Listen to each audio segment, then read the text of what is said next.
Welcome to the Bayou City Soccer Podcast. Whether inside or outside the loop, we are talking everything soccer in Houston. Y'all ready? Let's get it.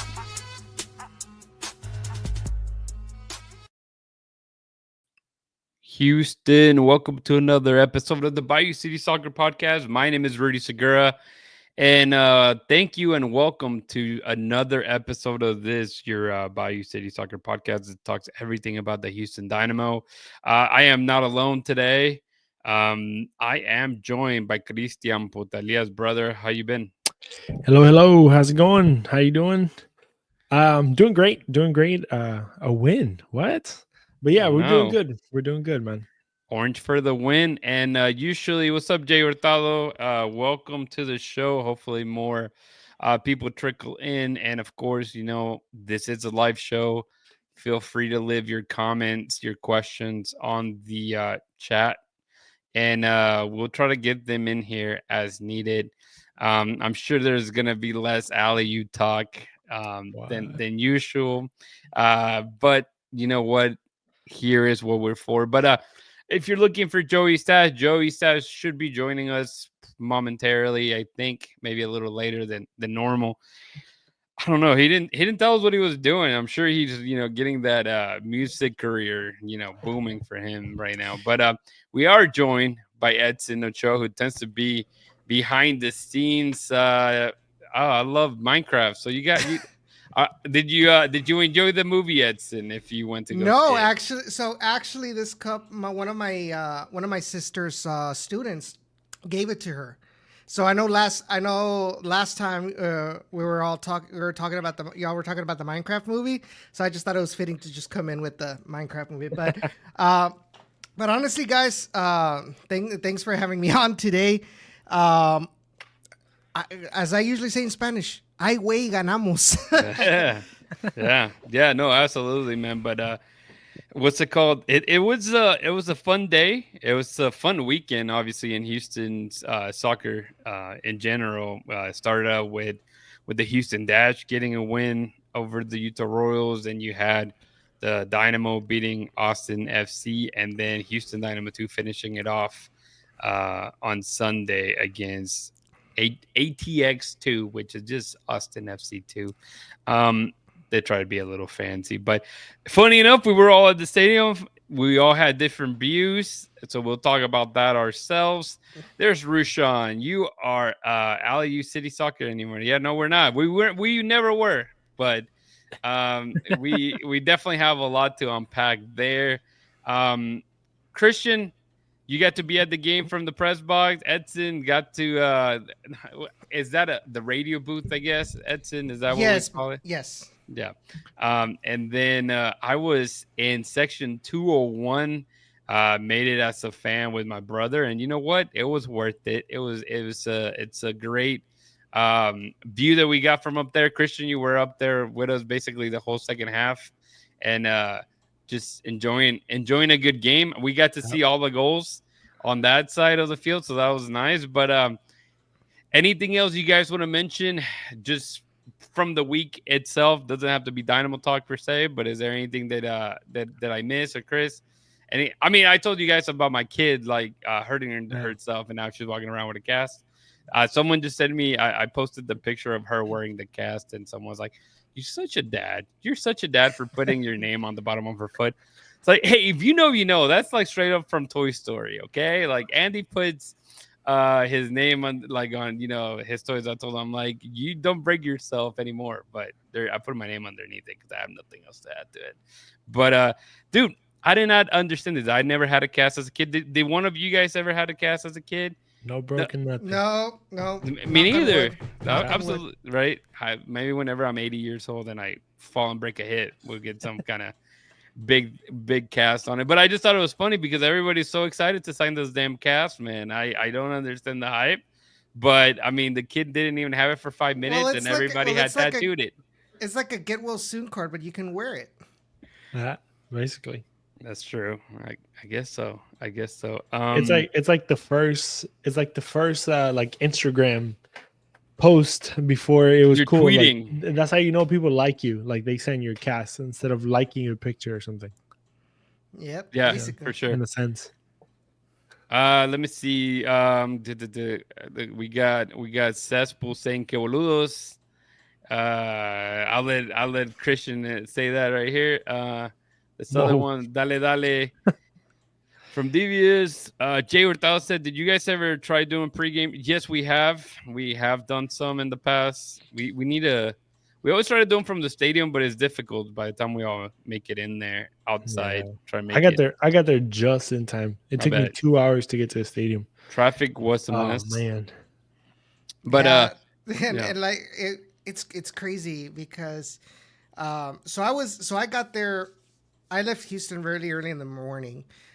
So I actually went first to the funeral of my friend Justin's mother-in-law. So that was my reason for being in Houston, in the Houston area this past weekend. But so we're hanging out there at his father-in-law's house, and I'm just like having a chat with his father-in-law, and then Justin goes like, "Hey man, you better get going. Did you forget that this is Houston?" And like, there's gonna be a lot of traffic heading over to the stadium. It's like, oh shit, you're right. So I'm like, all right. So I get out of my car, and then like, and yeah, lo and behold, there's always traffic where 59 and 288 gets together. So, but thankfully, there was. But when I got there, it was still kind of relatively early. But it did take a while for security to get my pass. I'm like, and then Glenn comes in, as I'm waiting. It's like, all right, just hurry because we got stuff to do. I'm like, and I'm just waiting. But now they never again. You're never invited again, clearly, or maybe you will since they won. You never know. Maybe you're the good luck charm, or Glenn just never want to see you again just because you're slowed his game down, man, for real. Jay West did say here game pre-game not so, post-game much better, especially if we lost. You guys remember talking about before we get into it? I guess as we try to knock some time, see if Joey joins us. Oh, there we go. Joey said he's on his way. The spaces, whenever people were doing the Twitter spaces after the game, especially when it was like the worst time probably in recent times of Dynamo history, and everybody was just out there complaining. I would just sit there and listen, and I would always get asked to say something, but I was too positive. I just saw things I saw things changing for the good while things were bad, if that makes sense.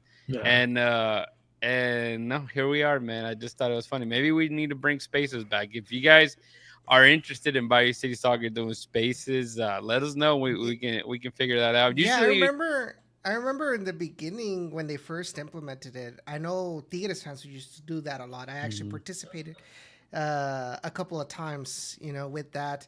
I did that hosted a couple of times spaces for the Toros. I was surprised that there was actually a lot of interaction from some fans from them.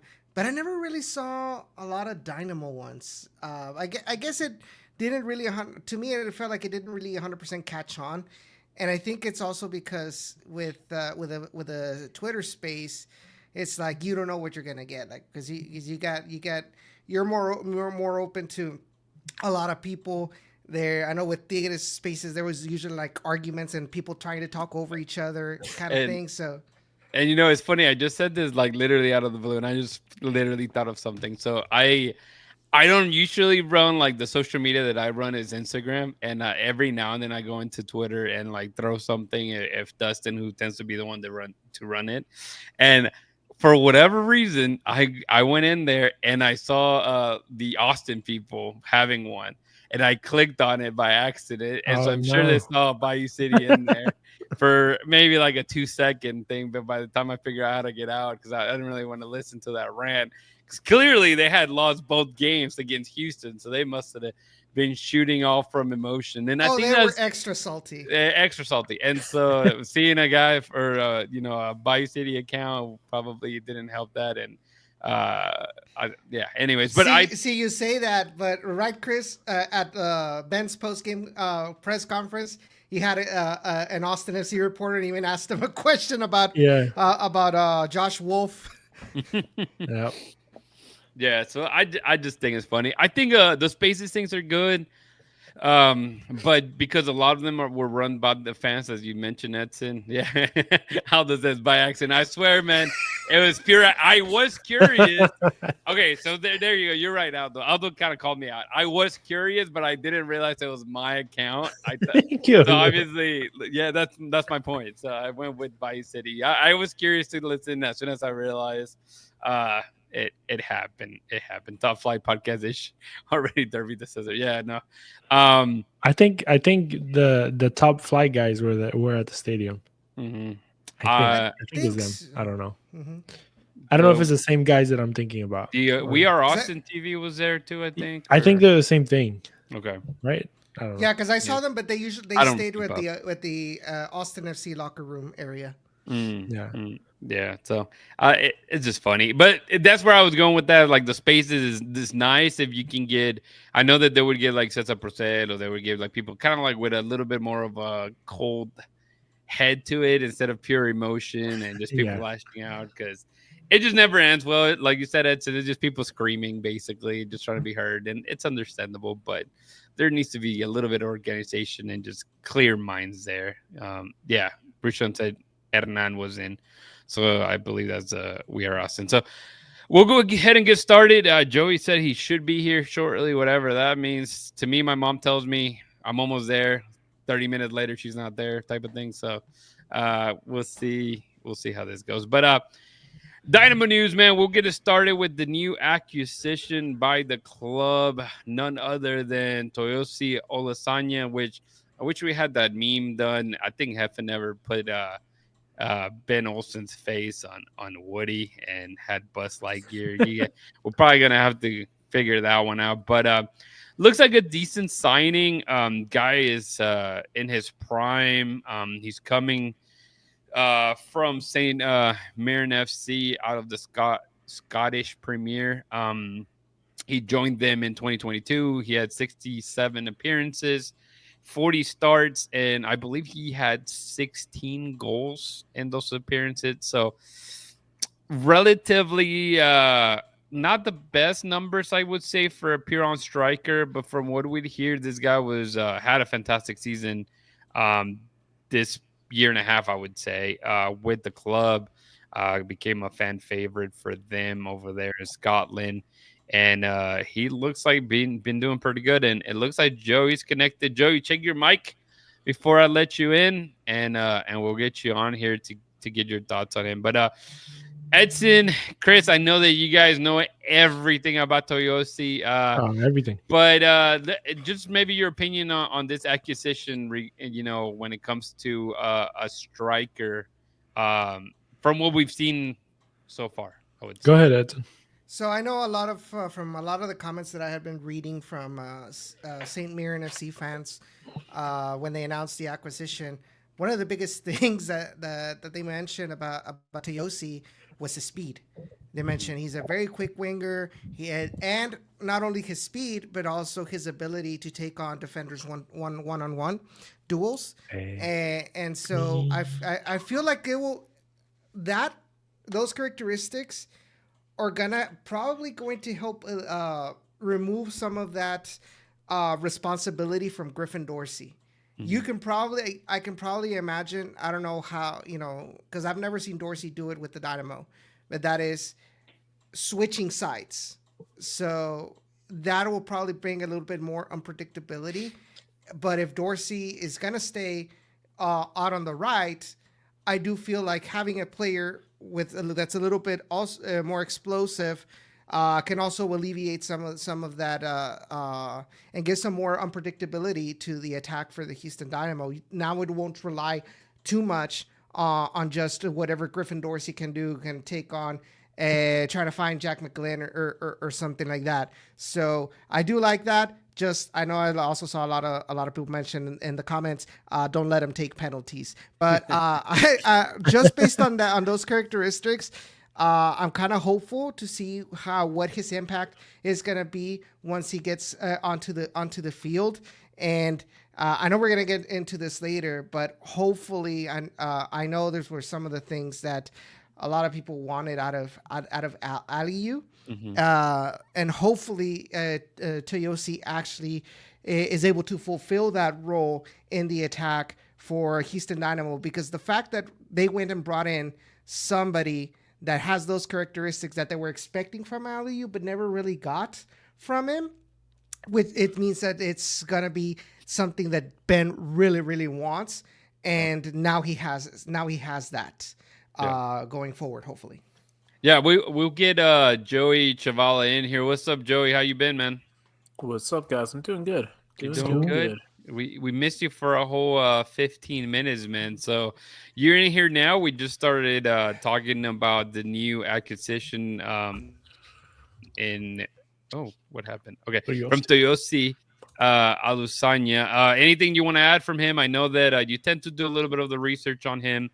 Maybe a lot of what Edson said you already heard regarding how loved he seemed to have been with his club, and just the type of player that he is. And I know Edson touched a little bit on it. Anything else you want to add on the characteristics that you've seen? So what I've really been seeing is that he's rapid. Like, he's an ollie fast, and then he just doesn't have good feet. He's not the best finisher out there, but he's the type of player that could be absolutely devastating on the counterattack. He had some good games against a lot of the high line teams in the Scottish League, like Rangers and Celtic. So should be a good player. It's another look. I mean, Ponce is not a guy that's going to get him behind. He's not going to threaten on the counterattack. So it's a different profile of player for different tactical approaches. So I don't think it's the most exciting signing, but I think he should be a solid player, I think. Yeah, they showed him with the number 12. It throws me off seeing strikers with the number 12, and all I could think of was Thierry Henry, and playing with France. He used to rock the 12. And, well, Bruin too. Well, and so we went down the list of like Houston Dynamo players that had that, and completely forgot about Will Bruin wearing the number 12. And Kyoto was another guy in there that kind of surprised. It was like for the first season he had it though. Mm-hmm. And there's a couple Houston Dynamo legends in there as well. But Chris, you know what? Toyosi, we've touched on. How about you start with your goodbye? I really thought that this was gonna be you, and I think I mentioned it in the Spanish podcast with David. I thought that you're gonna be, with Aliyu leaving, you were gonna be the Pablo Escobar meme of him just sitting, kind of thinking what he was gonna do with his life, because you weren't gonna be able to talk about Aliyu like as much anymore. So, but man, let's touch on Aliyu a little bit. He does get traded. He got traded. I mean, we have all the stats, man. So obviously, he gets traded to the Columbus Crew, which beforehand, the Dynamo had done another trade, and you know what? I didn't put it on here, but they did acquire an international roster slot from Columbus beforehand. That happened on Tuesday. They traded 125,000 of GAM money for 2025 and 2026 in exchange for a 2025 international roster slot. And then what happened? The comments are going, man. Is Joey okay? Joey, I mean, this has been going down. Throw it up. Let me see. There you go. No, not that one. Not that one. Oh, Dago, there you go. It's okay to cry.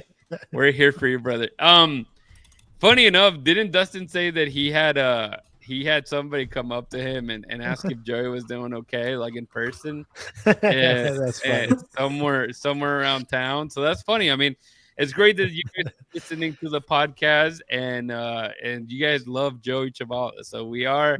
I'm very sad about Joey Chavala and how sad he is. But Chris, man, let us know your thoughts. I mean, there's something kind of we saw coming. Aliyu is only coming in like the 83rd minute, and we kind of joked around on. Ben waiting so long for some changes and adding Aliyu, but just your thoughts on him as a player. I mean, we're not going to talk about Aliyu much longer at this rate, brother. Yeah, I mean, as a player, you guys know how I feel about him. I don't think I have to say anything else. I mean, we did kind of not know, but we expected him to leave maybe at the end of the year, maybe in the summer. just because of the amount of players that the Dynamo were getting that were going to compete for that position, and he wasn't playing enough, or at least he lost his starting 11 role and his starting role, and he just wasn't producing right as much as he maybe produced in the previous years. Maybe he would come in, do a cameo 15 20 minutes, do his job, chase a couple of balls, be in the way, just do whatever Aliyu did, in my opinion. And at the end of the day, he did what he had to do, and fortunately for him, I honestly thought he wasn't going to stay in the league. Maybe he was going to be finding his way back to Croatia or wherever he came from. But I mean, he went to a good club, Columbus. I mean, Columbus it's historic. It's a team that knows how to win, that knows how to kind of put pieces together. And like I said, even though I didn't like the way that he played, maybe he just doesn't fit in this Houston team, in my opinion. Or maybe I didn't like him for my team as a fan, right? But maybe in Columbus he'll do great. And expecting more money to come in if he does well over there. Just wish him the best. So as a person, the guy seems great. As a soccer player, I just didn't like him. So it was just personal opinion. You're mute, but yeah. I'm not gonna read this comment, but I find it hilarious. I'll let everybody else that's watching the thing read it. That was cracking me up a little bit. But Jerry Prince. Yeah, just looking at the stats too, out of just kind of fun, I guess. Yeah. Aliyu scored 12 goals. Just saying. Yeah. He scored 12 goals for the Dynamo in regular season. He is, I guess, 25th, tied for 25th place. 24th is Griffin Dorsey with 13 goals. So shout out to him. But he is in the likes of Kate Kamara, legend, MLS legend. Kate Kamara is in there for the Dynamo with 12 goals. Joseph Nguyen. Anybody remember Joseph Nguyen? Hell yeah, it's my boy. Love that guy.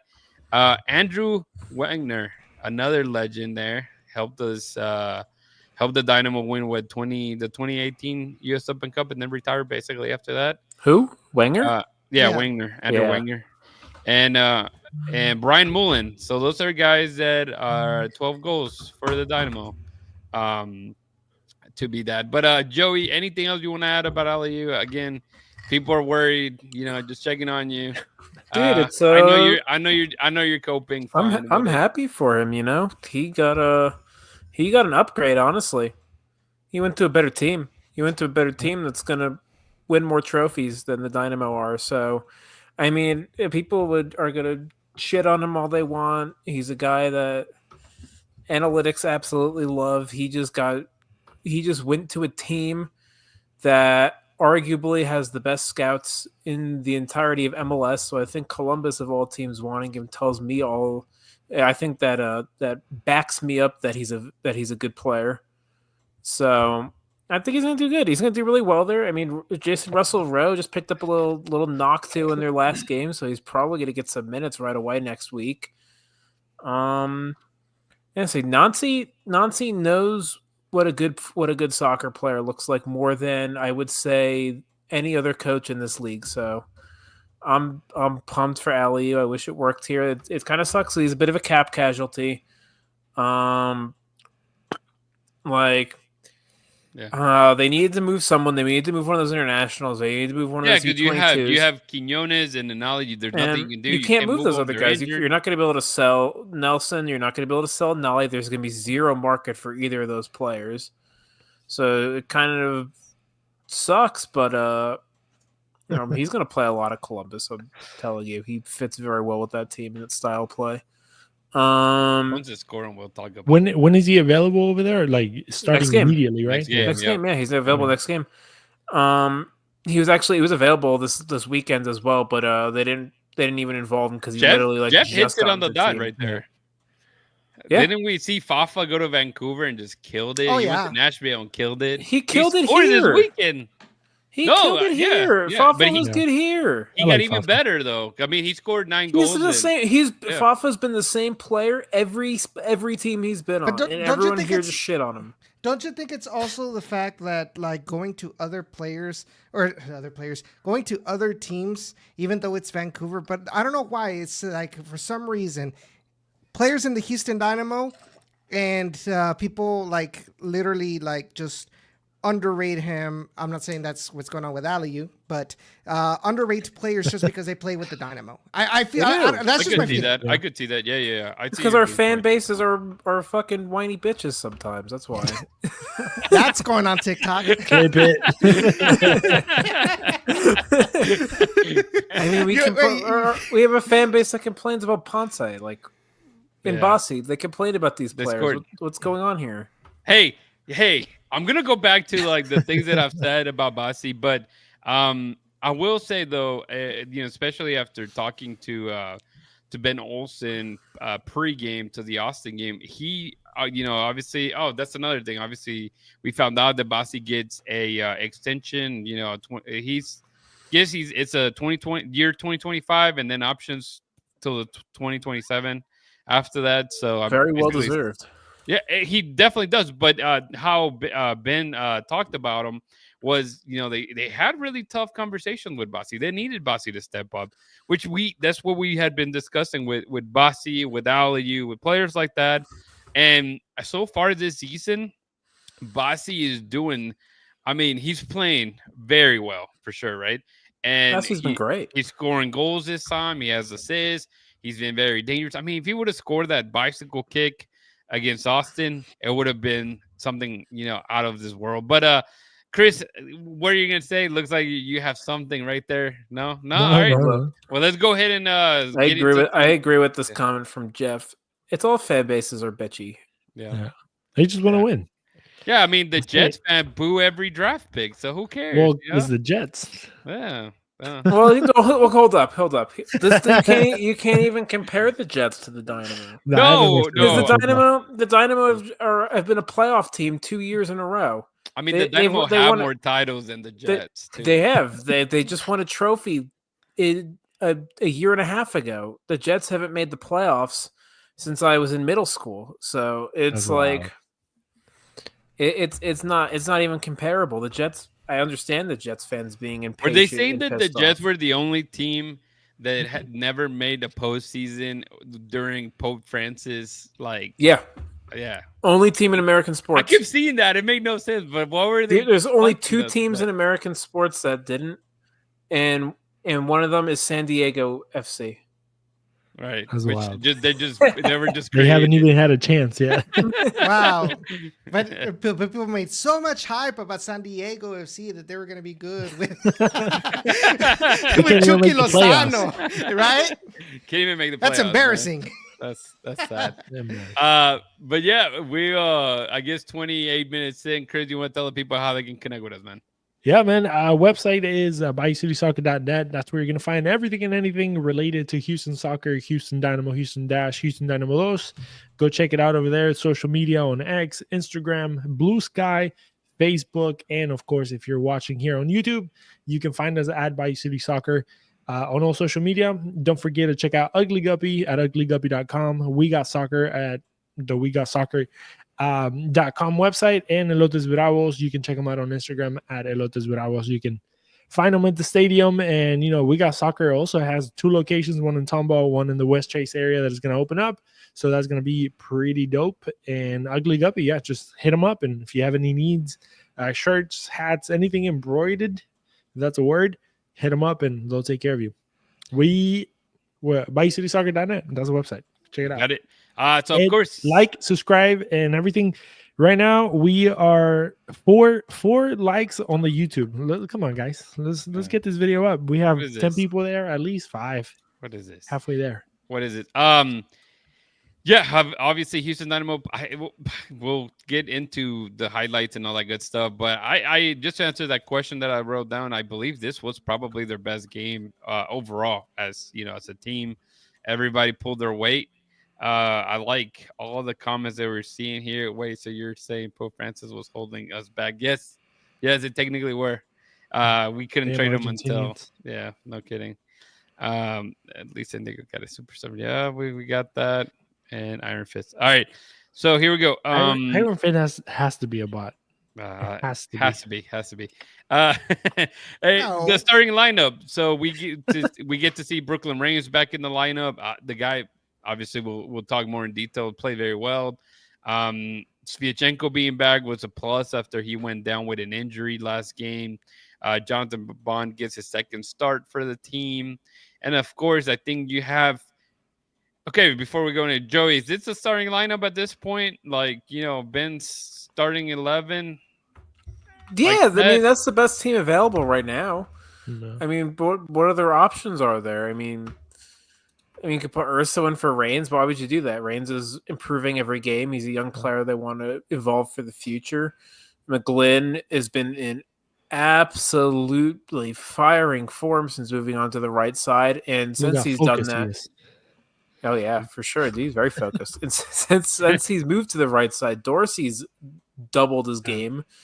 Bassi's finding a lot more space, so there's not really much to change. The only real thing is, I mean, you could bring Pablo Ortiz if he wins the job over Femi, but I mean, Femi had a really good game this last week. I mean, he keeps playing well. It's his spot, like he's got to earn the spot. He's probably a better soccer player, but Femi's holding it down right now. He was pretty awful last week, but this week he came back. He played a really good game. Let me throw something in there. Ben Olsen mentioned on the press conference that he had a come to Jesus moment, similar to Bassi with a lot of these players. So he mentioned Bassi, mentioned Femi as well. Basically told them like, hey, like you're gonna have to earn your spot. Especially, I mean, if they see Pablo Ortiz coming in or getting. Takes about to know about, so maybe somebody. I think it's Joey, but it's okay. And then Brooklyn Reigns as well. I feel like he also got a conversation, and he's been stepping up as well. Obviously, he's been incremental, and I think we all saw it. And even Ben, mentioned it without even anybody asking. He said that was his best game as a Dynamo player. So you see a lot of people stepping up, and I think also those tweaks of like moving McGlynn a little bit higher is a super positive move. Kind of taking that defensive responsibility away and just letting the kid attack. I think it was a great idea and a great move by the coaching staff. Yeah. So we'll get a little bit more into it. I know we have more Bassi talk. I did see Rushan ask Asher Mendelssohn about how many croissants was the incentive in Bassi's contract, which I thought it was funny. But honestly, it is kind of random that they gave this news, 9 weeks into the season. So I was thinking like they told him, bro, you have to score at least 2 goals before week 10. Clearly, he kind of did that as well. Stuff like that for sure. But going into it, we'll do the match day highlights, and we'll stop as you guys want to stop. Obviously, talking about the key plays as they pop up, guys, and don't feel afraid to speak over the highlight reel for sure. Anything you see, point it out. Okay. This is 11 minutes in. Dorsey drives, takes a really weak shot, but we've seen him hit some pretty good ones from his left foot. He didn't do that last game, and that's why he got subbed out. This is great for him. Yep. 28 minutes in. Great little free kick. It's a decent shot. It looked closer. He did. That was pretty much it. You can tell he was not feeling it. 38 minutes in. Jack McGlynn with a set piece. I'm trying to remember this. Oh, yeah. Very good save. And he got Brooklyn, though.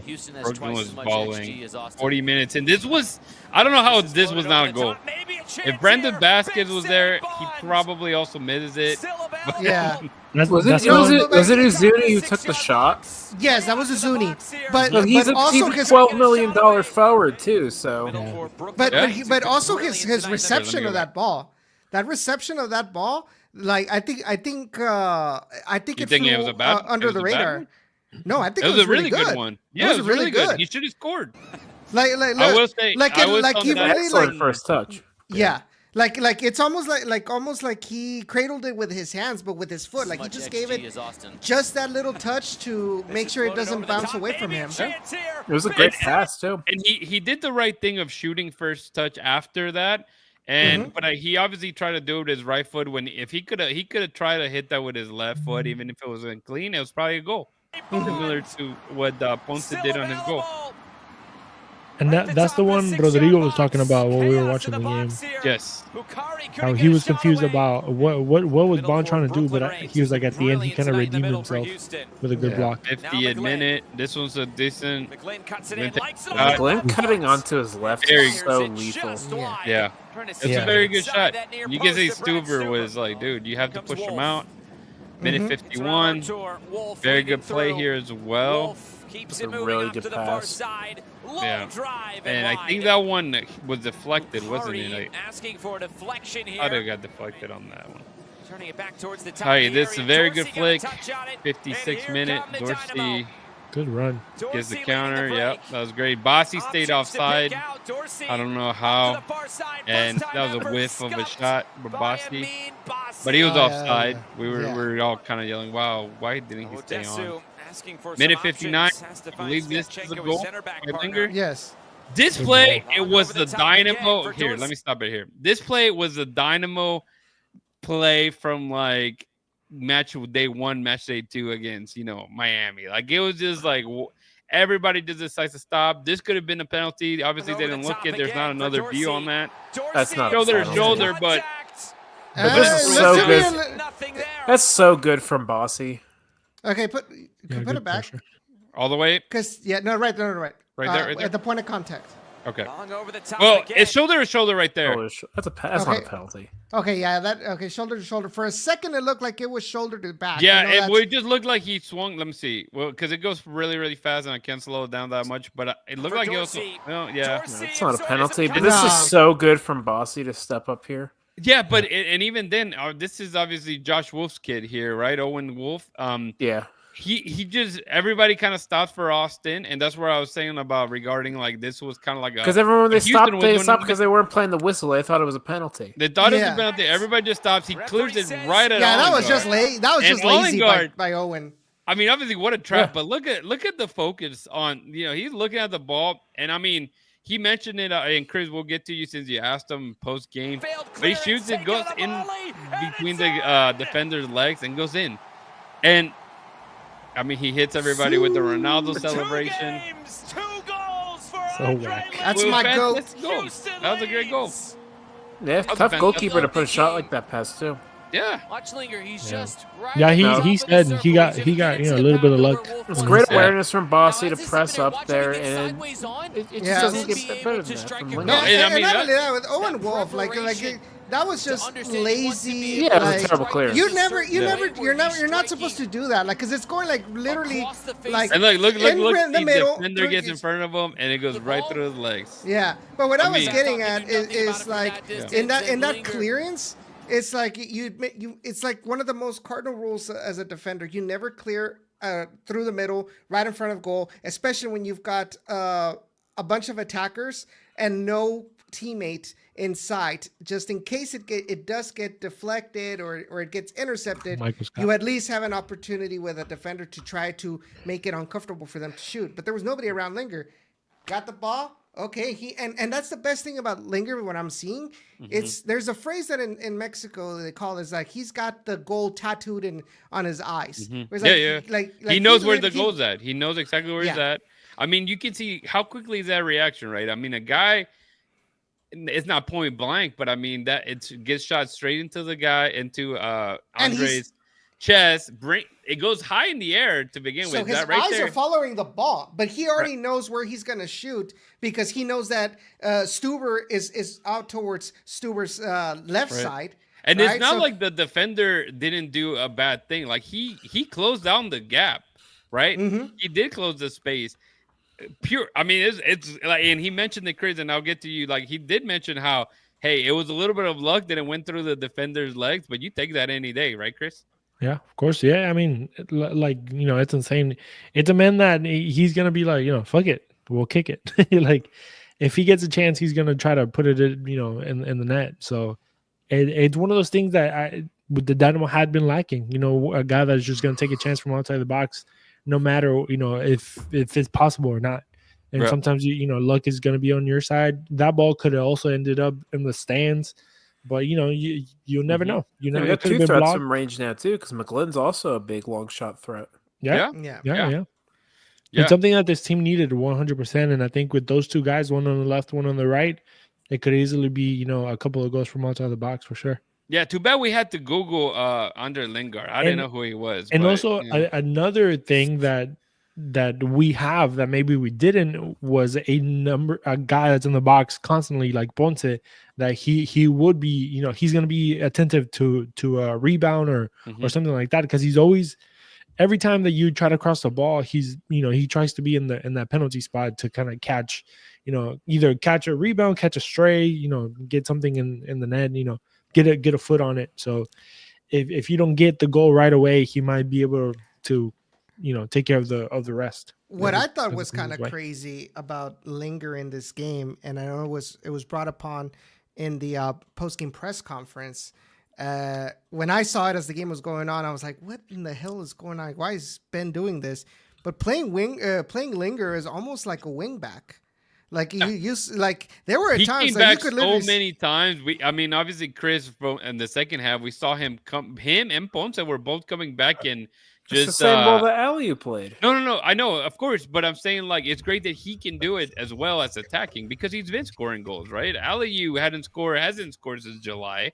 We'll see how long it takes him to score, but in 2 games, 2 goals, and apart from that, he's been creating chances as well, and he only played 60 minutes. You can tell he was gassed because he was being asked to defend as well, which is great. And we saw that from Ponce. We saw it from there's one specific play that Dorsey he was up high, and you saw both Lingr and Ponce come up, and at first I thought it was Escobar by himself, and no, then you saw it was both strikers covering the space that Dorsey had left, Chris. So yeah, sorry, kind of out of the way, but something that we were talking about with Rodrigo and you, that it took Lingr a week, Saturday to Saturday to score 2 goals, and it took Aliyu, or Aliyu hadn't scored a whole year. Yeah. But yeah, that's the difference. I think, not to bring him back up, but that's the difference. Yeah, Aliyu had the defensive, hustle, but when it came into the attack, that's where he lacked a little bit. Yeah. But yeah, it is 2 games though, so obviously. Yeah. No, it's little. He played. Promising. He played 90 minutes, right? 60 and then 30 or 30 minutes. Another good try. Yeah. Good pass. Obviously, weak shot from Ponce on this one. I don't think there's. For Austin, they will return home to take on Dane. I don't think. Just to add, I don't think this highlight that I'm thinking of is in here. I don't remember seeing it, but there was also a play that Kovalchik did, and we joked around about someone just poking the ball out of under his feet, because he just whiffed it, and it was a good opportunity. But I think one of the defenders poked it out, and this 76th minute, Kovalchik, doing Kovalchik stuff. Then McGlynn trying to take the shot. That's a very good shot. I like how Kovalchik gets into the box. Yes. With the possession of the ball. That right there was a lot of luck.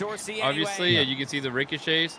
Ponce does a good job to stay on side, something that Bassi didn't do in a past play that we saw. And Ponce, again, we talk about the Murto Murto Usuni from Austin, Joey, that missed that goal in front of goal. Again, if he would have shot it with his left foot like Ponce did, it probably was a goal. And so it's good to see Ponce taking a chance of it's not his strong feet, but you know what, blast it, see what happens. But look at the simplicity of how that play, or how Ponce takes that play. So and of course a lot of luck here because look at obviously bad pass the rebound, by Rain. yes. Okay, look at Ponce and number 5. Mm-hmm. So as number 5 is not paying attention to his back. Right. So obviously Ponce sees that, and he's going to assume that the center back is going to continue going into the same direction. Mm-hmm. Notices that He's the way he's positioned. You can tell he's not gonna know if he changes direction, and right because he's already he's looking right. So he sees he's right next to him. But keep going. Okay, at that point, as Dorsey's getting closer, the defender has to switch his position to a point where he's not gonna notice, right? And then he also notices that the outside back is nowhere near. So he says, "Okay, I'm gonna change direction, stay on side." Because this guy's going to put himself out of the play. And that's exactly what happened. Yeah, because I was trying to see. I was like, maybe he could have done it faster. But honestly, it was one of those that he timed it very well. Dorsey did. Yeah. Because, yes, he could have passed it to even Jack McGlynn, who's down here on the bottom of the screen. Or obviously, no one really pressured Dorsey, so he just let it play out. Yeah, exactly. And so, like, as Edson mentions, right here, Ponce is technically covered. But it's a split second of he's actually reacting to what the defender is giving him. And in this case, the defender pivots more centrally. Ponce stays back. Dorsey leading the charge. Takes the shot. And that's all you need, dude. You just need him two-touch goal right there. And he just smashes it, too.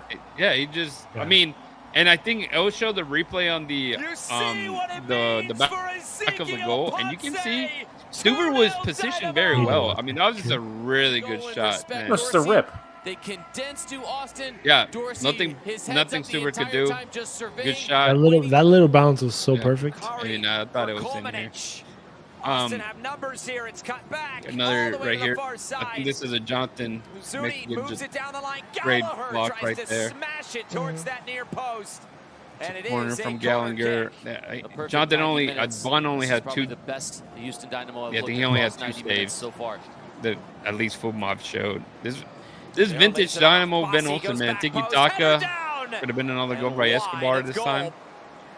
Yeah, that's pretty much game. I mean, I think at that point, Austin FC players, there was 2 extremes, but at the end they were all already checked out.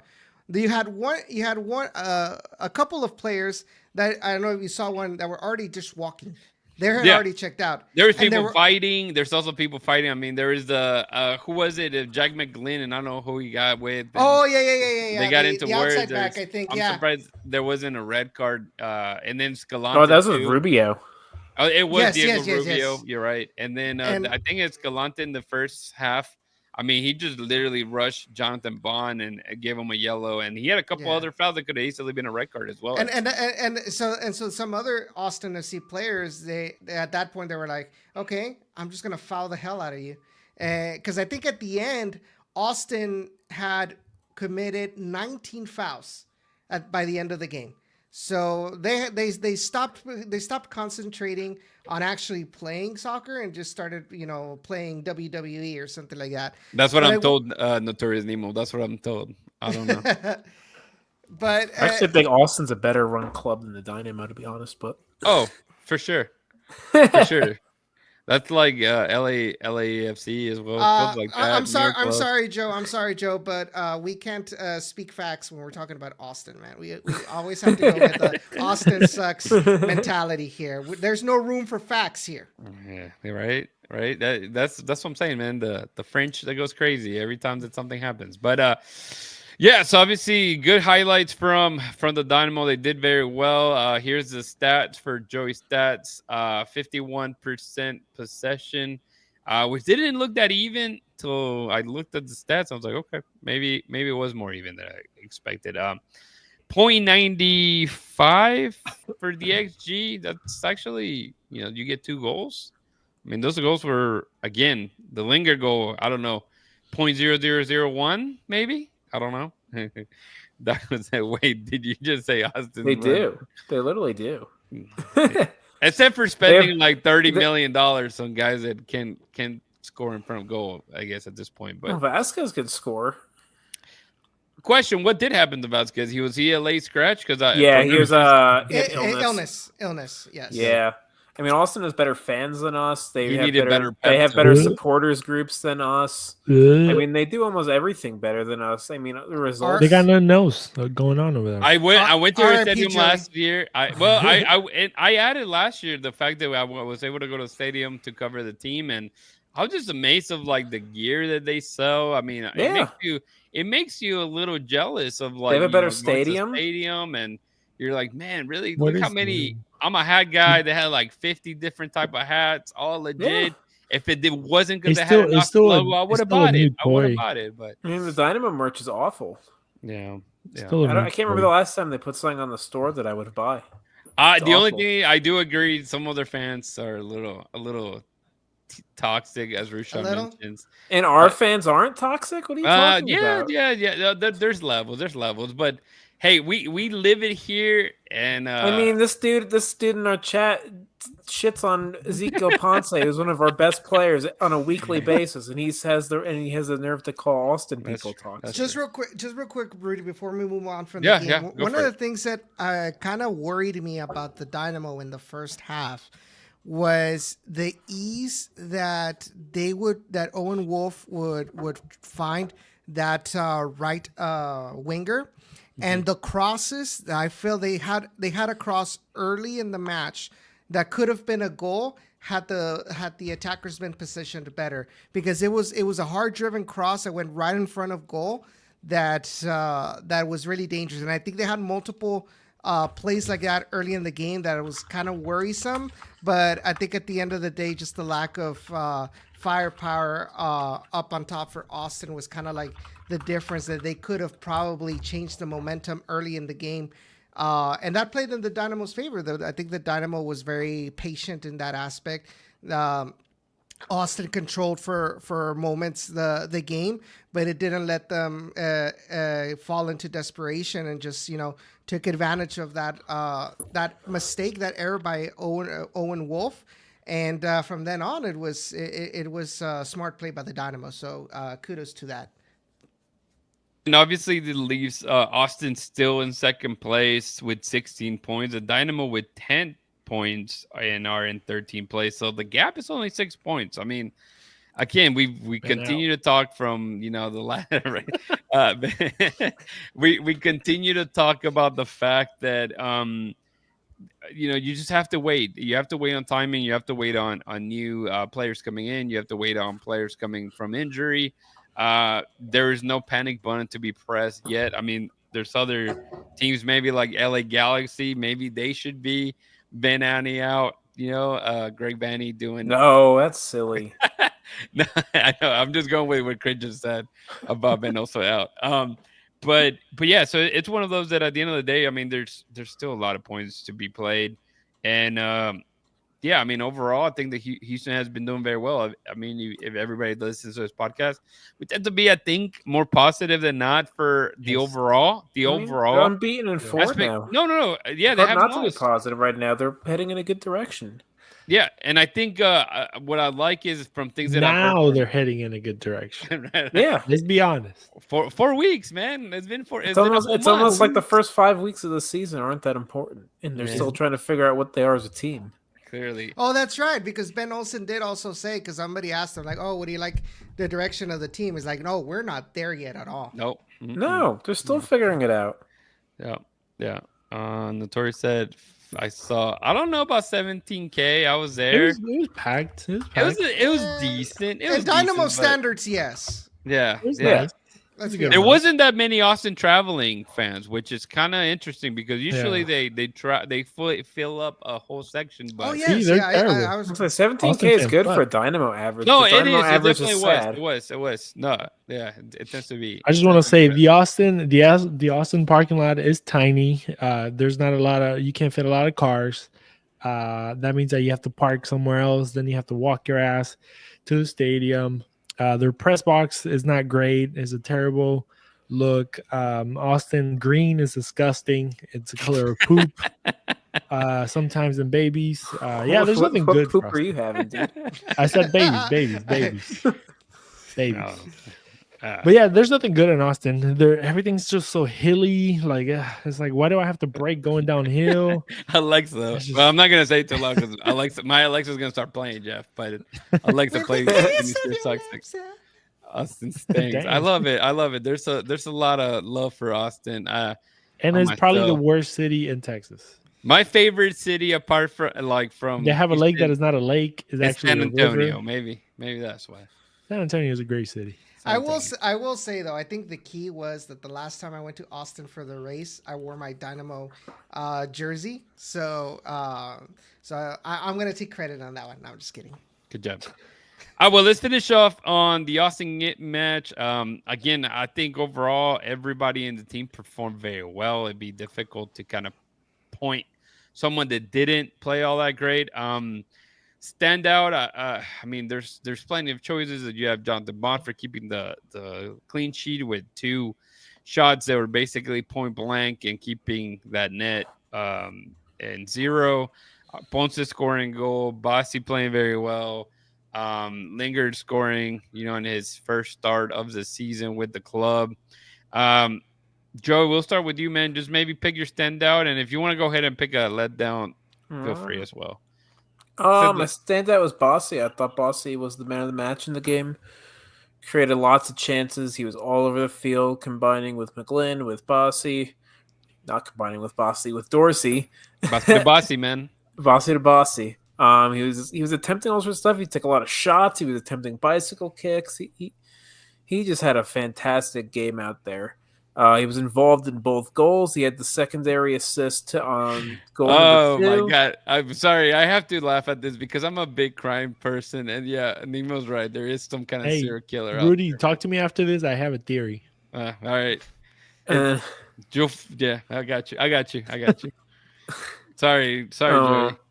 Yeah, so Bassi was heavily involved in the second goal. He got the secondary assist, and then Aiden doesn't get credit for any sort of assists on the first goal, but he got the pressing to lead to the turnover to Linger's first goal. I thought he was just excellent. And then the letdown of the game, if I had to pick someone, out of the starters, I guess I'd say Sviatchenko wasn't the greatest. He kind of got beat on that long ball, but he wasn't bad. He was still fine. He was he's still not 100% though. So yeah, he's still putting a decent performance. He wasn't 90 minutes fit. Yeah, I mean, if I want to pick another letdown, I thought Ladaro looked kind of weak off the bench again. He just kind of looks like a dead player to me. Hey, Rushan, if they were croissants from Cheddar's, shit, I'd accept that kind of payment too. He was out there. Bassi was feeling it, man. I don't know if you guys saw Instagram, and he was out there dancing the Michael Jackson dance and everything post game. I mean, hell, you just beat a Texas, rival 2-0. Had some fun with it for sure. It cracked me up. I think it was actually last year that I want to say it was Austin that beat the Dynamo, and being in the back of the house, you kept hearing all the Austin players just like being super loud and telling us like, oh, we're gonna stop at Buc-ee's, we gotta go buy whatever to celebrate. So I just thought it was kind of funny. Kind of quiet this time, I'm sure, but I'm gonna say Bassi as well as a standout. I know he did not score a goal, and maybe you guys always hear me say negative things about Bassi, but again, I reiterate that Bassi is playing where he should be playing. Where we've been kind of demanding and talking about the fact that you have decent numbers, but they're not really going anywhere when it comes to the important ones, the one that wins you games, the assists and the goals, and he's doing it. And this game, again, he did that, even though he didn't get any of that. As far as my letdown, I mean, maybe Ethan Barlow. Obviously, he only came in for I thought Ethan did well, replacement, but he wasn't awful. That's what I'm saying. Like, I'm just talking about in general. There's really nobody else you can pick. I mean, I think everybody played very well. Chris.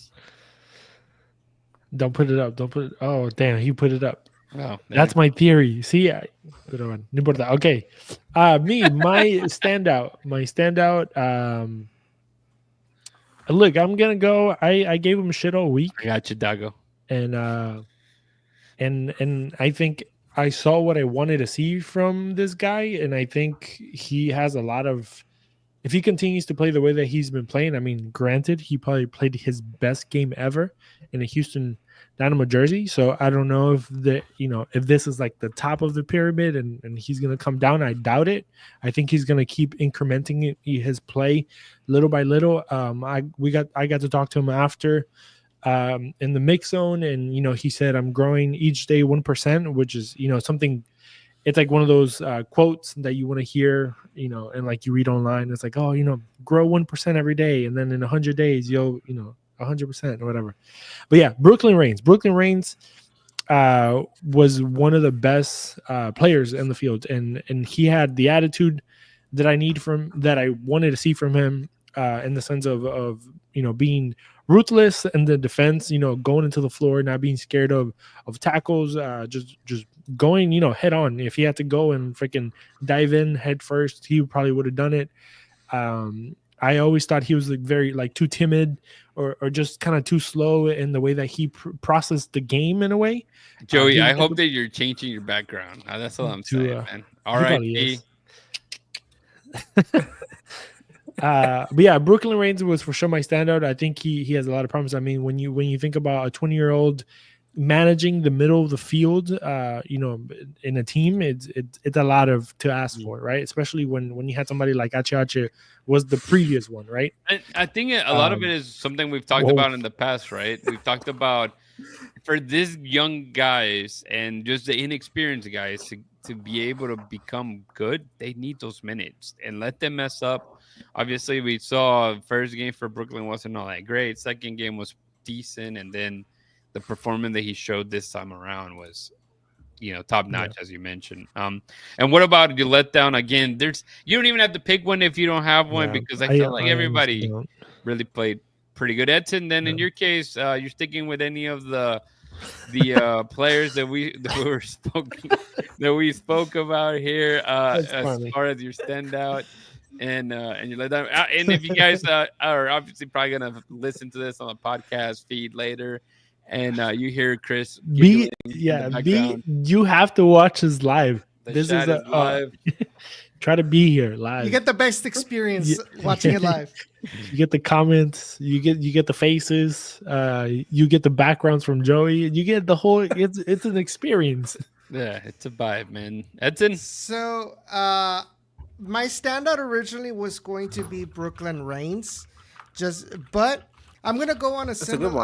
I'm gonna go on a similar point of view, and I'm gonna say my standout is actually Abudesu, because it's not easy to be a player, especially at center back, with very little experience in the first flight like Abudesu has, who has the added pressure that he's made mistakes in previous games, that you have fans starting to get at you, you know, and scrutinizing every little mistake. You're going up against in a derby, and you have a great game. You shake all that off. You play a great game, and just goes to show that he has what it takes to at least fight for that starting position as a Houston Dynamo center back. So for me, my standout is got to be Abudesu. I agree. I mean, you would think, you know, Barlow playing alongside Sviatchenko would be the way to go, but it's not. So Ching is sniffing Joey's hair. Yeah, that's absolutely right. You're a booger. And, he's pulling a Joe Biden. I didn't even mean to put that's Brian Ching, but I meant to click on the Bassi one. And I clicked on the wrong. So and my letdown is actually not a player. Oh, here we go. A better background. But I still can't believe that we are still putting, especially derby away matches, that we're putting the away fans underneath the roof. Yes. Which helps their acoustics. Preach. You know, and how many years has that been going on? How many times has the fan base, the supporters groups been mentioning that? And you could tell, honestly, a lot of people I would see in the comments and Facebook, they're saying, "Oh, why is it that the Austin fans sound louder than our own supporters group?" Well, number one, it's the acoustics, and it's like you put them in a location where they're chanting, and the way that the roof is angled, it's bouncing those sound waves directly onto the field. So with y'all sound engineers up in here. Not really, but I mean, it's like if once. No, it's true, and just to add, obviously, even when the Dynamo, Dynamo supporter groups travel and they have a good amount of people, they always get put in the worst places, right? They always get shoved, like if it's raining, if it's hot, no shade, just in the worst spots. And here, I mean, they do everything to cater the outside supporter groups, which I get it. I kind of understand. You want to be like the good host, but man, just make your own fans look better because they don't have that. And all you need to do, just move in one section over in the corner. There's no roof there. You're in the corner, so you're not at a good vantage point, right? So that's all you need to do. You don't need to. You don't need to bend over for everything. I feel so attacked. I have children that come in here all the time. Thank you. That's for hilarious. Pointing it out.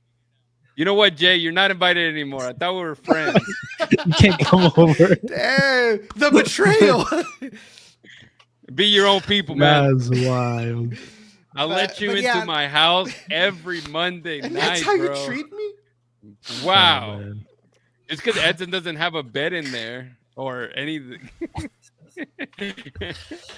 I have to show the But to me, that's my letdown for this match. All right. Let's go ahead. We're about an hour and 5 minutes in. I mean, I know that when we get more than 3 people in here, we have a lot to say. So, and the chat has been very active. So keep on getting on here as well. Jeff says it also helps that the Houston front office pretty much allows Austin fans to fully support their team. Austin front office allowed Houston fans to support the team. I don't know. That's a good question. I don't know. I know that they for the Dallas and for Austin games. Granted, Austin games are way more expensive in general, though. Like I think for supporter groups, they do like say like $10, $15, $20 tickets because they actually Austin, can. And for Austin, they do $60, $80 for a supporter group ticket. Man, it's crazy. Yeah, because they actually sell tickets. I guess. Whack. They got. I mean, it's not you guess. That's reality. They average 20,000 fans a game. They sell tickets. If you sell tickets, you can make them more expensive. Yeah. If the Dynamo tickets were $60 a game, they would sell 6,000 tickets a game. They barely even sell more than that. What was their average attendance last year? Dago never sleeps, guys. That's what happens. Yeah. See. But then also, I mean, Austin is still like a new toy. I mean, it's supply and demand. Everybody wants to play with it. Everyone wants to go. It's a cool thing to do. The Houston Dynamo averaged too much Austin 15,000 people last season. 15,000 fans. That's all. Hey, you know what? I was gonna say the best part was, did you see obviously they beat Galaxy last week, and Joseph Pencil was showing we got 6 stars in our shirt, bro. So all the Austin fans and all the Austin players, fantastic, man. I don't care. So, all right, guys. Can we stop talking about Austin? The last thing I agree. The last thing we need is for Austin fans to come over to the chat or to the comments or whatever and be like, "We live rent free in your heads." Yeah. No, they should. No. That'd be awesome. That's just more views for us. Let's start. Let's start with. Let's move on to the next game, guys. Let's go ahead so that way we don't run for 2 hours on here, but. Dynamo are going to LA, take on LAFC. It's going to be a 9:30 p.m. Central Time kickoff. So, make sure you spike your coffee twice. Maybe double shot of, I don't know, tequila, whatever the hell you want. Such a late game. I hate them so much. Will the Dynamo find success in LA once more? Obviously, they beat LA in Houston. They got a draw against the Galaxy if we consider that being LA. But they tend to do well in California. So LAFC, their current form in the last 3 matches before the one against Houston, they beat San Jose, which I don't know what happened to San Jose. San Jose was on a run, and lately they've been struggling, but they beat them 2-1. They took on Portland and tied 3-3, and just this weekend it looked like they were about to lose, and Dennis Bouanga called game to tie it 2-2. Edson would rather talk about RGV Red Cross for sure. This match again, this May 3rd, Saturday.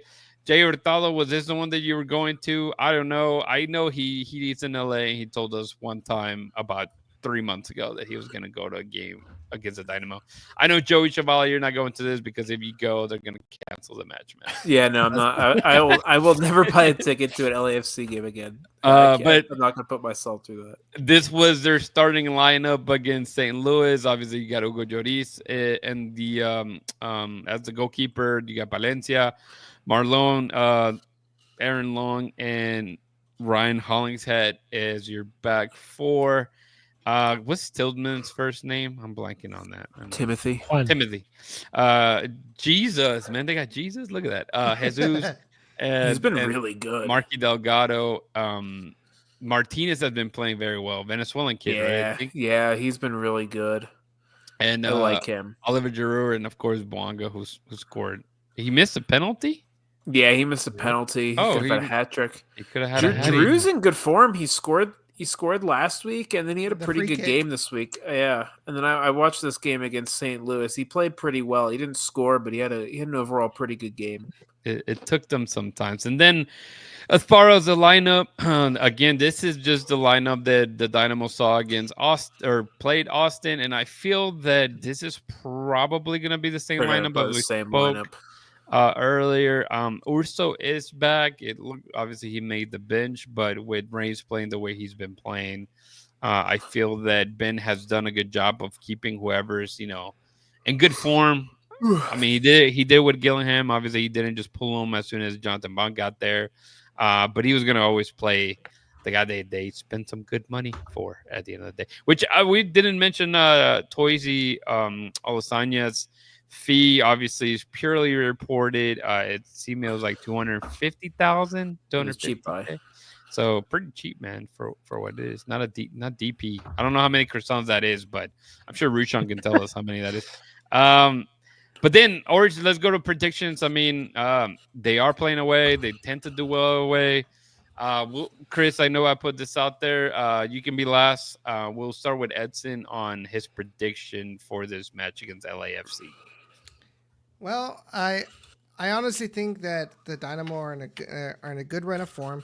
The beginning of the season, we're like, well, the Dynamo needs to win because away they're doing what they're supposed to, which is usually get the draw, But now they're starting to play better at home. We got all these new acquisitions that are starting to gel. They're starting to make an impact more than anything immediately as they're starting. So I'm gonna go ahead and say 2-1 victory at LAFC. I like that. I like the positivity. Joey, you're staying positive as well. You think more of a loss, a draw? What are we thinking, man? I'm gonna go with another draw. They're gonna keep the unbeaten streak alive. I'm gonna say it's gonna go with a 1-1 draw. Damn. Yeah, I think I'm gonna stick with a draw as well. Now that we know that the Dynamo can score multiple goals, that's nice to see. Obviously, they scored 2 against. I'm blanking now. Who did they? Oh, against Galaxy, and then 2 here against Austin.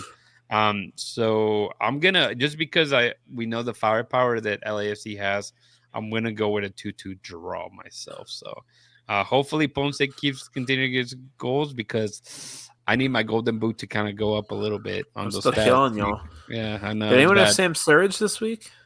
And I don't know. I don't think so. I'm pretty upset with him, man. Mukhtar gave him 4 goals. Mukhtar gave him a penalty, man, and so Mukhtar couldn't get his hat trick. With Lingr scores. Hey, if he scores, I mean, he already was the 4th guy to score in back-to-back games. That was the first stat. 2 games. The first 2 games. But Chris, we'll finish with you, man. Your thoughts on the game, your prediction, and give us a good Orange divination, man. What can we look forward to? I am kind of going in the same route as Joey. I think it's going to be a very close game. I was thinking also a 1-1 draw. Just because LAFC is kind of like on the come up in a way, right? They're shaking off all these CONCACAF Champions League games out of their way. They're trying to get into form, getting into the summer in a good spot. If Giroud is playing the way that he's playing, then he's probably going to find a goal sooner than later. Bouanga is a guy that you can always count on to score. And the kid that you guys were talking about, even though whenever he came over here to Houston, he was very annoying. And Martinez, he was just I didn't like him. But and just in the way that he that's mean. Her personality, he was just being annoying.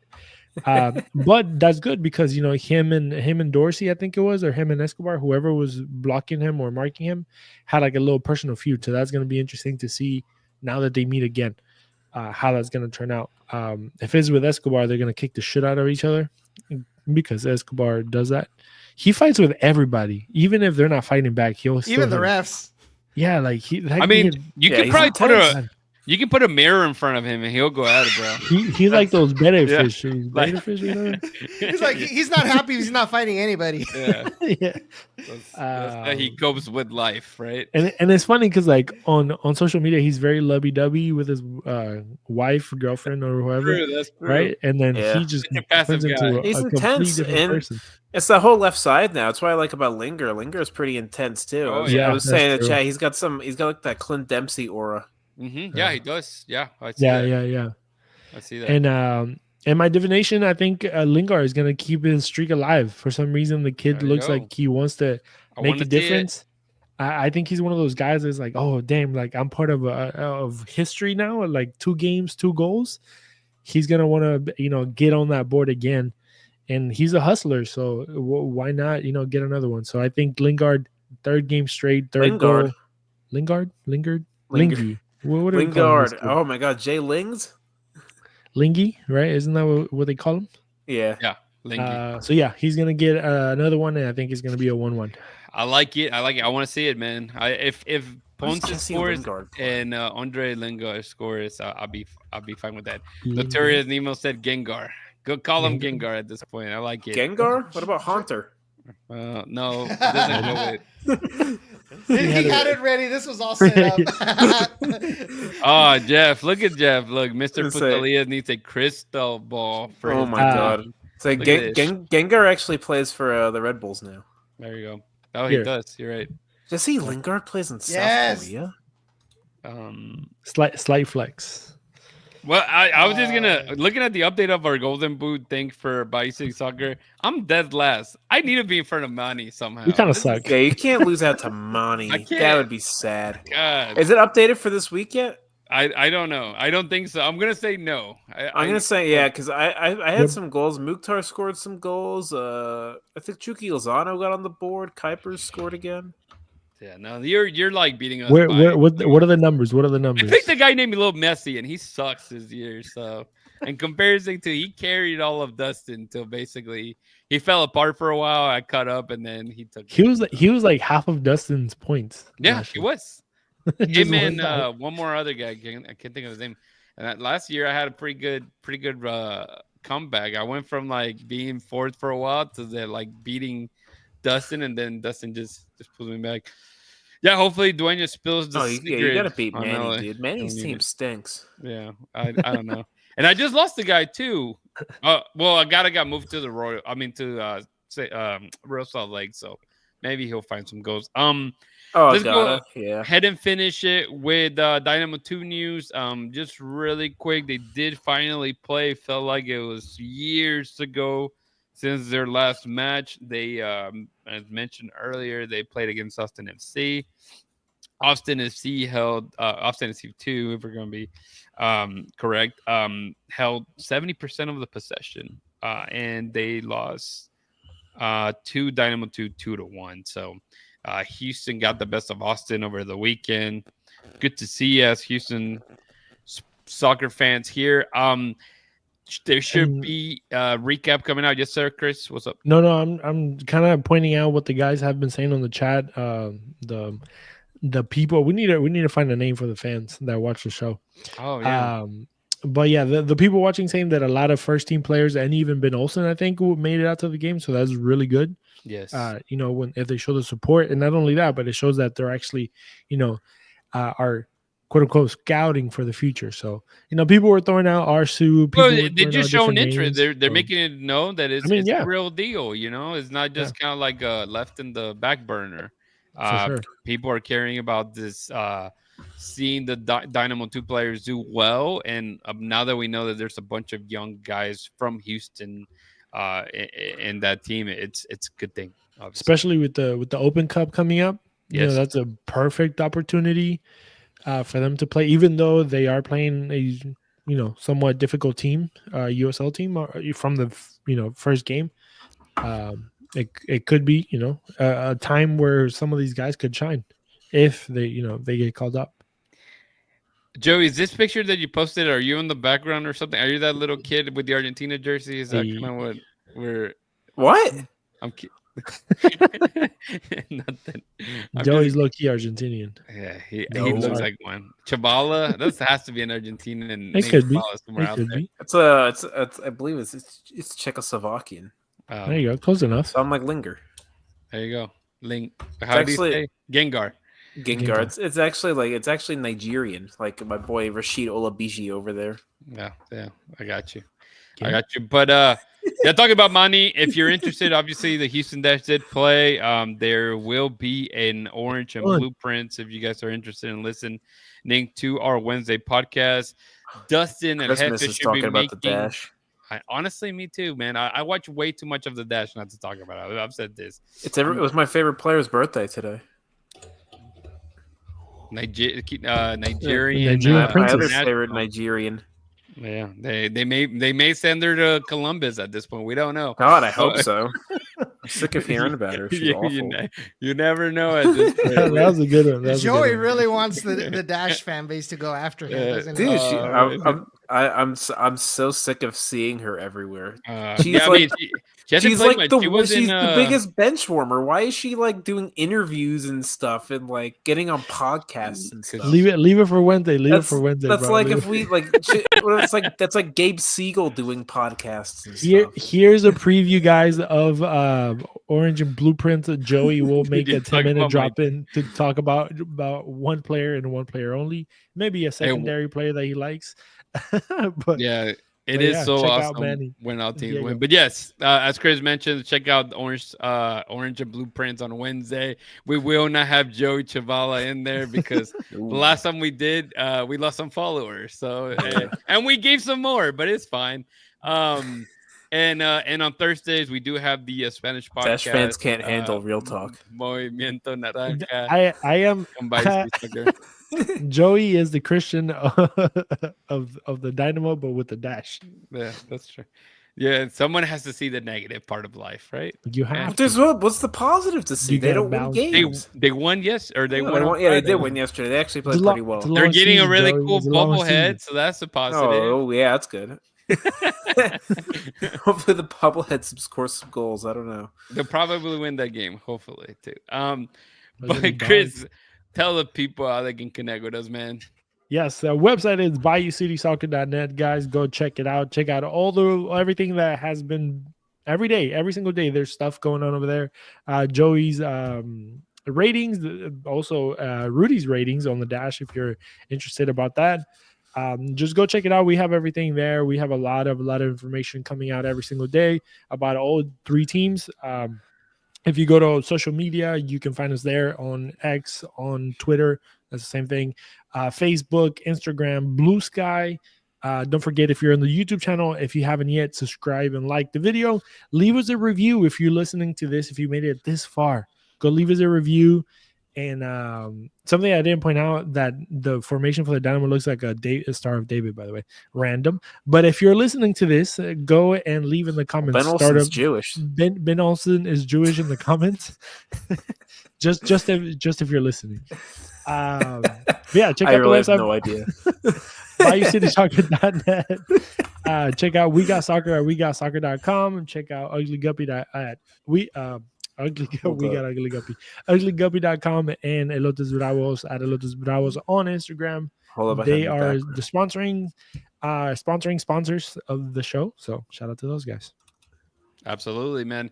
Glad to have Edson in tonight, man. Thanks for joining us. Glad that you made it to Houston for the short weekend. I'm gonna probably going your way this weekend myself, so I don't know if I'll run into you because I'm going literally for like the day. So I'm not excited to drive 10 hours, as you did, because I'm assuming. Hours.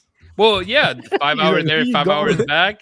Oh yeah, yes. That's a long time, man. For my weekend, that's literally a third or what? I'm not doing math right. So the worst part of the trip back for me is that stretch from Falfurrias to Edinburgh. You feel like you're going nowhere, and it's only like an hour left of the trip, but it feels like forever. I got pulled over there last time I was there. Something about my license plate not being on the car. So dumb. But yeah, Jay, next podcast, Dynamo will be on Thursday. So yeah, feel free to join that. If I can talk. Make sure, man, invite people. Hopefully you guys are a part of the group chat. We do need to come up with a name, whatever you guys want to be called. So we refer to the group chat here. Yeah. Give us some ideas. Please keep it PG. Don't listen to Joey Chavala talk about anything. But yeah, feel free. I just read this. Ben Olsen's Judith. I like it. Yeah, Ben Olsen is Judith. Yeah, so I love it, man. You guys are just cracking me up with all this stuff. But Rushan said La Hinchada. Hinchada's taken, I believe. Yeah. I'll pass on that one. La Hinchada is already taken. But yeah, give us some good names that we can give it's you. Still a thing. A group. The what? Is it still a thing? I don't know. I was never a part of it, and I'm okay with that. Just gonna the BCs. The BC. Oh my god. It's like BCS. Bayou City, I guess. That's actually that's okay. I'll take that. Just go name you're number one so far, Jeff. You're on top. You have no challengers at this rate. So, but yeah, no. Obviously, we're always happy to come on Monday nights to talk Dynamo. Thank you guys for listening, for following, for commenting. Let your friends know. Bayou boys, I like that. There you go. I think we may have a winner. I like it. Boys.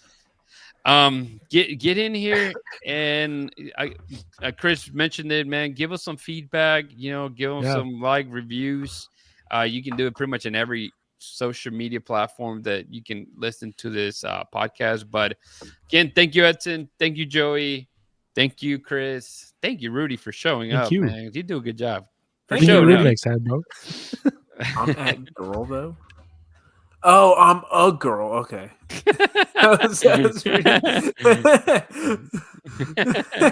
Don't you lie. Wait, that makes no sense. What does that mean?